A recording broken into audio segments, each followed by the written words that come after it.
Kecelakaan terjadi di kawasan Gunung Selawah, lintas nasional Jalan Banda Aceh Medan, Desa Lamtamot, Kecamatan Lembah.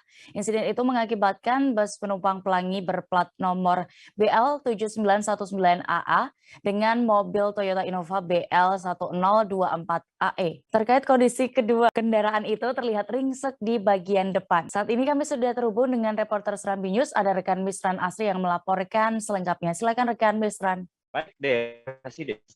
Assalamualaikum rekan Tribunnews dimanapun Anda berada di kesempatan siang hari ini. Seperti yang disampaikan sebelumnya sama rekan saya Dea bahwa kemarin siang sebuah mobil penumpang bus pelangi yang datang dari arah Medan menuju arah Banda Aceh bertabrakan dengan Toyota Innova yang datang dari arah berlawanan dari Banda Aceh menuju ke arah. Yang kami sampaikan sebelumnya bahwa mobil bus penumpang pelangi ini datang dari arah Medan menuju Banda Aceh, sementara sebaliknya bus Innova ini datang dari arah Banda Aceh menuju Medan.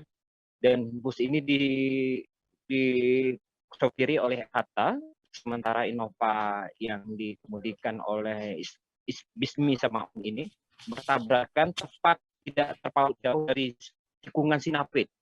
Ini 4 penumpang Kijang Innova ini mengalami luka ringan, tapi dari kerusakan mobil Innova ini cukup parah. Sejauh ini kasusnya sudah ditangani pihak Satlantas Polres Brebes. Terima kasih sudah nonton. Jangan lupa like, subscribe, dan share ya.